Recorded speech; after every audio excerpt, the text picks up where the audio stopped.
تو انسان کے لیے جو بھی آزمائش ہوتی ہے نا تو اس میں بڑا نازک وقت بھی آتا ہے.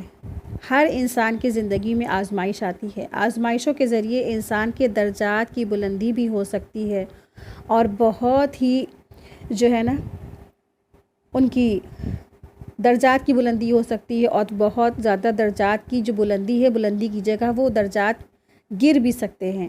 انسان گمراہی کی طرف بھی جا سکتا ہے. اصل میں اللہ سبحانہ تعالیٰ نا ہر انسان کو وقتاً فوقتاً ٹیسٹ کرتا رہتا ہے، ایگزام لیتا رہتا ہے، آزمائش کرتا رہتا ہے. اور آپ اپنی زندگی میں بھی غور کریں کہ ہمیشہ زندگی نا ہمیشہ ایک جیسی نہیں رہتی ہے. تھوڑے تھوڑے دنوں کے بعد کوئی نہ کوئی امتحان اور آزمائش آ ہی جاتی ہے. ایسی صورت میں انسان کو سنبھل جانا چاہیے. آزمائش کے وقت بہت ہی انسان کو چوکنا رہنا چاہیے، محتاط رہنا چاہیے کہ میرے منہ سے نا، میری زبان سے، میری حرکتوں سے ایسی چیز نہ نکل جائے جو اللہ کو ناراض کر دے. کیونکہ بہت ہی پھسلن کا وقت ہوتا ہے. جب آزمائش ہوتی ہے تو وقت کیا ہوتا ہے؟ بہت ہی پھسلن کا ہوتا ہے. یا انسان بہت زیادہ اس کا درجہ بلند ہونے والا ہوتا ہے یا تو اس کا درجہ بہت نیچے گرنے والا ہوتا ہے.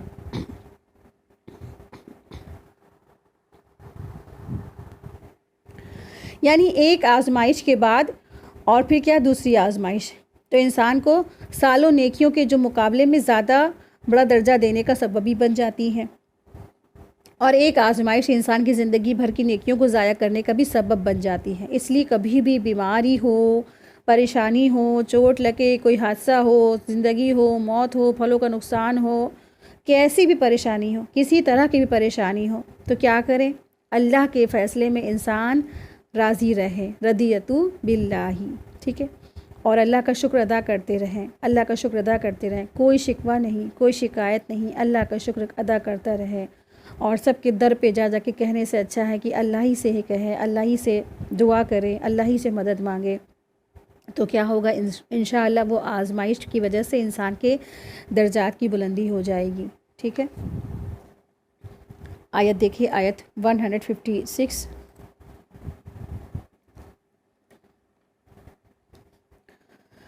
اور ہم لوگوں کے نام دنیا میں بھی نیک حال لکھ دیتے ہیں اور آخرت میں بھی ہم تیری طرف رجوع کرتے ہیں.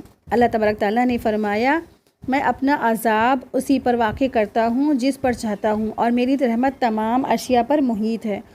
تو وہ رحمت ان لوگوں کے نام ضرور لکھوں گا جو اللہ سے ڈریں گے اور زکوٰۃ دیتے رہتے ہیں اور جو ہماری آیتوں پر ایمان لاتے ہیں. پہلے حضرت موسیٰ علیہ السلام نے بنی اسرائیل کے گناہوں کی معافی مانگی، پھر اس کے بعد دنیا اور آخرت کی ہر بھلائی مانگی.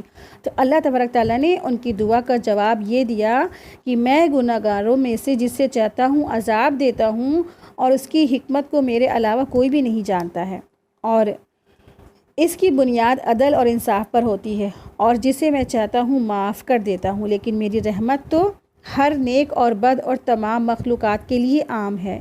یعنی اللہ تعالیٰ کے نزدیک اصل چیز کیا ہے؟ عذاب نہیں، غضب نہیں، بلکہ کیا ہے؟ رحمت ہے، اللہ کی رحمت ہے. ابو داؤد میں روایت ہے کہ اللہ تبارک تعالیٰ کی رحمت کے 100 حصے ہیں. ٹھیک ہے، اور اس میں سے صرف اور صرف ایک حصہ رحمت کے ذریعے اس کی تمام مخلوق آپس میں ایک دوسرے پر رحم کرتی ہے. وحشی جانور اپنے بچوں کی دیکھ بھال کرتے ہیں اور 99 حصہ رحمت قیامت کے دن کے لیے چھوڑ دیے گئے ہیں. ٹھیک ہے، یعنی اللہ سبحانہ تعالیٰ نے اپنے رحمت کے 100 حصے کیے، ایک حصہ دنیا میں دے دیا اور باقی کے 99 حصے اللہ سبحانہ تعالیٰ نے قیامت کے دن کے لیے چھوڑ دیے ہیں. تو دنیا میں اللہ تبارک تعالیٰ کی رحمت ہر چیز کے لیے آج عام ہے. کافر، مشرکین، منافقین سب اللہ کی رحمت سے فائدہ اٹھا رہے ہیں. لیکن قیامت کے دن خاص یہ جو رحمت ہوگی مومنین کے لیے ہوگی. دنیا میں اللہ تبارک تعالیٰ کی رحمت ہر چیز کے لیے عام ہے. اسی رحمت کی وجہ سے دنیا میں ہر جاندار کو روزی ملتی ہے. دنیاوی نعمتوں میں ہر نیک اور بد شریک ہے. یعنی کہ دنیا میں جو ہر نعمتیں مل رہی ہیں اس میں ہر نالائق اور فرمانبردار سب کو نعمتیں مل رہی ہیں. لیکن آخرت کی جو نعمتیں جسے خاص رحمت کہا جا سکتا ہے نا، وہ صرف اور صرف اللہ کے بندوں کے لیے مقرر ہوں گی، خاص ہوں گی، جو اس دنیاوی زندگی میں گناہوں سے بچتے ہیں، زکوٰۃ دیتے ہیں، اللہ کی آیتوں پر ایمان لاتے ہیں اور وہ اس پر عمل کرتے ہیں. یعنی اللہ کی احکامات پر وہ عمل کرتے ہیں. آیات 157، جو لوگ ایسے رسول امی کا اتباع کرتے ہیں جن کو وہ لوگ اپنے پاس تورات اور انجیل میں لکھا ہوا پاتے ہیں، اور وہ ان کو نیک باتوں کا حکم فرماتے ہیں اور بری باتوں سے منع کرتے ہیں، اور پاکیزہ چیزوں کو حلال بتاتے ہیں اور گندی چیزوں سے ان پر حرام فرماتے ہیں، اور ان لوگوں پر جو بوجھ اور توق تھے ان کو وہ دور کرتے ہیں۔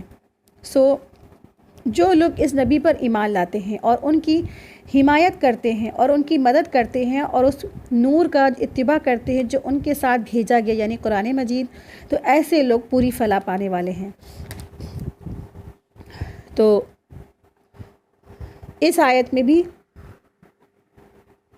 دراصل بنی اسرائیل کو مخاطب بنایا گیا ہے جو نبی کریم صلی اللہ علیہ وسلم کے زمانے میں موجود تھے، اور قیامت کے دن اللہ تبارک تعالیٰ کی رحمت خاصہ کو پانے کے لیے جو شرائط موسیٰ علیہ السلام کے زمانے میں تھی نا، وہی اب بھی ہیں، لیکن ان تمام شرائط کی بنیادی شرط کیا ہے کہ وہ نبی کریم صلی اللہ علیہ وسلم پر ایمان لے آئیں، ان کی اتباع کرے، ان کو فالو کرے۔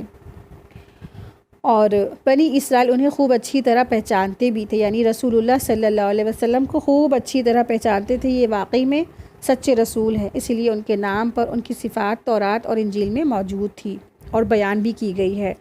اور ان کی ایک خاص صفات جو تورات میں ہے وہ کیا ہے؟ عطا بن یسار کی روایت سے معلوم ہوتا ہے کہ نبی کریم صلی اللہ علیہ وسلم کی ایک صفات امی بھی بیان کی گئی ہے، اس لیے کہ آپ کو لکھنا پڑھنا نہیں آتا تھا اور آپ کے لیے یہ ایک معجزہ تھا، ایک میراکل تھا، اور کمال فخر کی بھی بات تھی۔ لکھنا پڑھنا نہ جاننے کے باوجود قرآن کو اللہ تبارک تعالیٰ کی طرف سے بذریعہ وحی حاصل کیا، اور آپ صلی اللہ علیہ وسلم کا سینہ علوم حکمت کے خزانوں سے بھرا ہوا تھا، یعنی رسول اللہ صلی اللہ علیہ وسلم پر یہ قرآن کریم جیسا معجزہ نازل ہوا، اور آپ دیکھیں کہ ان کو لکھنا پڑھنا بھی نہیں آتا تھا، سب سے بڑا یہی معجزہ تھا، اور وہ رسول امی تھے۔ امی یعنی کہ بنا پڑھے لکھے شخص کو امی کہتے ہیں عربی میں، ٹھیک ہے؟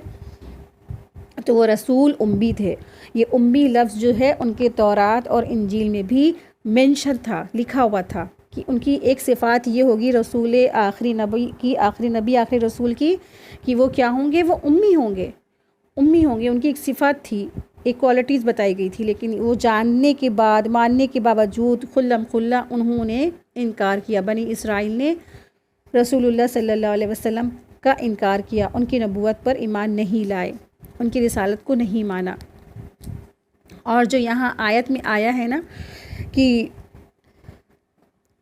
وَيَدْعُ عَنْهُمْ إِسْرَهُمْ وَالْأَغْلَالُ الَّتِي كَانَتْ عَلَيْهِمْ، کہ اللہ سبحانہ وتعالیٰ فرما رہے ہیں کہ ان لوگوں پر جو بوجھ اور توق تھے ان کو وہ دور کرتے ہیں، یعنی رسول اللہ صلی اللہ علیہ وسلم نے ان کے اوپر جو بوجھ اور توق تھے نا ان کو وہ دور کرتے ہیں۔ آپ دیکھیں کہ یہ جو بوجھ اور توق وہ تھے جو پچھلی شریعتوں میں تھے، یعنی کہ شریعت موسوی میں یعنی بنی اسرائیل میں مثلا جان کے بدلے جان، جو یعنی کہ قتل جب کسی کا ہو جاتا تھا تو ان کی جو سزا تھی جان کے بدلے جان، اور ان کے میں دیت اور معافی نہیں تھی، یا پھر کسی چیز میں اگر وہ نجاست ان کے لگ جاتی تھی تو ان کی شریعت میں یہ تھا کہ کپڑا کو قینچی سے کاٹ کے الگ ہی کر دو۔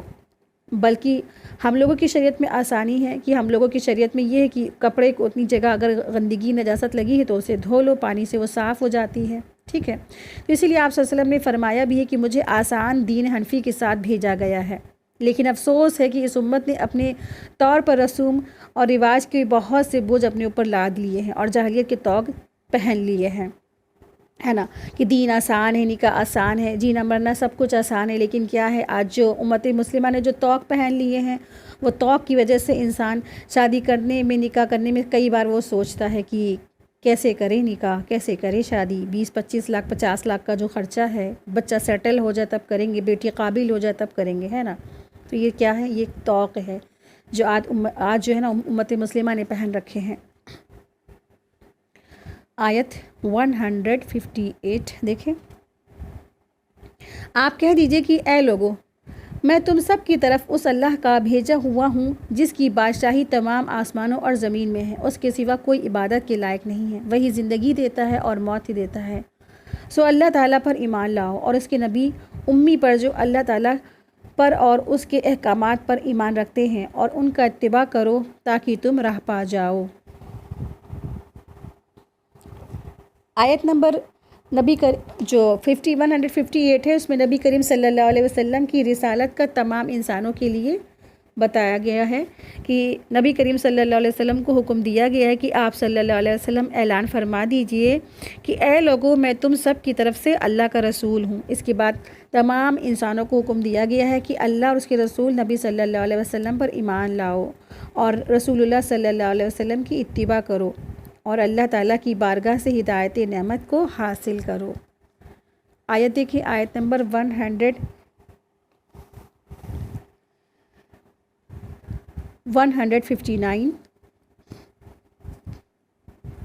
اور قوم موسیٰ میں سے ایک جماعت ایسی بھی ہے جو حق کے مطابق ہدایت کرتی ہے اور اسی کے مطابق انصاف بھی کرتی ہے۔ آیت نمبر 160۔ اور ہم نے ان کو 12 خاندانوں میں تقسیم کر کے سب کی الگ الگ جماعت مقرر کر دی، اور ہم نے موسیٰ علیہ السلام کو حکم دیا کہ ان کی قوم نے ان سے پانی مانگا کہ اپنی عصا کو فلا فلا پتھر پہ مارو، واپس فوراً اس سے 12 چشمے پھوٹ نکلے۔ ہر شخص نے اپنی پانی پینے کے مقام کو معلوم کر لیا، اور ہم نے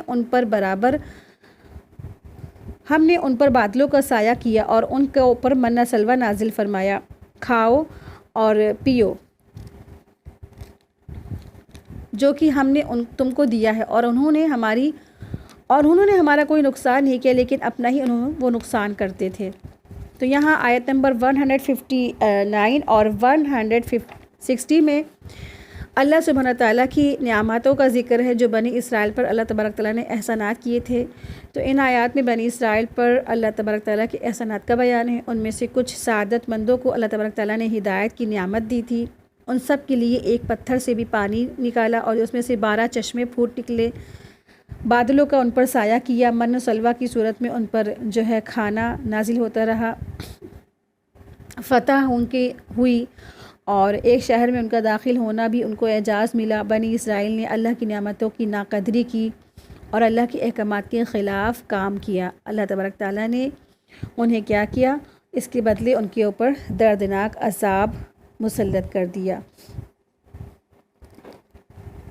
وآخر دعوانا ان الحمد للہ رب العالمین، سبحانک اللہم و بحمدک، اشہد ان لا الہ الا انت، استغفرک و اتوب الیک۔ السلام علیکم ورحمۃ اللہ وبرکاتہ۔ جزاکم اللہ خیرا کثیرا۔